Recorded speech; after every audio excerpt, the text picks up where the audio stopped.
Narito po muli si Nurse Dodong at nagsasabing magandang araw po sa inyong lahat.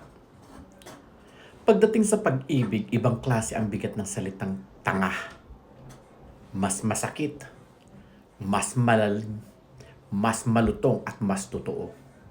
Una, tanga sa pag-ibig ay hindi tungkol sa utak. Ito ay tungkol sa puso. Sa pag-ibig, alam mong mali, pero ginagawa mo pa rin. Hindi dahil mahina ka, kundi dahil mahal mo siya. Kaya kapag sinabi mong, ang tanga ko sa pag-ibig, ang totoo niyan ay sobra ang tiwala mo. Sobra ang ibinigay mo.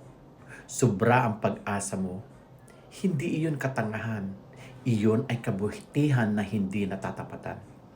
Pangalawa, masakit dahil may inaasahan kang kapalit.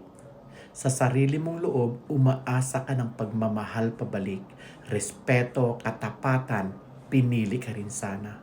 Kapag hindi mo natanggap ito, para kang bumagsak ng walang sasalo. Doon lumalabas ang salitang tanga.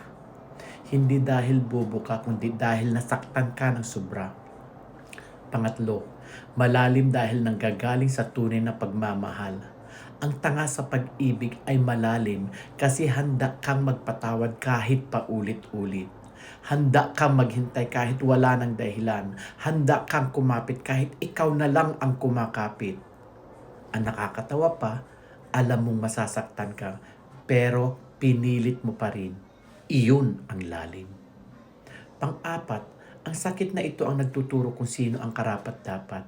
Minsan kailangan mo munang maging tanga para malaman kung ano ang tunay na pagmamahal at ano ang pagpapanggap lang. At minsan pa, para makita mo ang sarili mong halaga. Sa bandang huli, hindi ka talaga naging tanga. Nagmahal ka lang ng totoo at minsan sapat na iyon. Ang sabi nga sa Kawikaan 14:16, ang matalino ay umiwas sa masama, ang tanga ay padalos-dalos at walang takot. Sa susunod po ay pag-usapan natin ang ukol sa ang katangahan sa pakikipagkaibigan. Kaya't abangan po natin yan. Mas maganda kung tayo ay may kaalaman. Kung may gusto po kayong pag-usapan, comment, like, follow lang po at i-share po natin ito. At pakitangkilikin na rin po natin ang aking YouTube channel at TikTok account, Nurse Dodong. Ito po si Nurse Dodong at muli maraming salamat po sa suporta.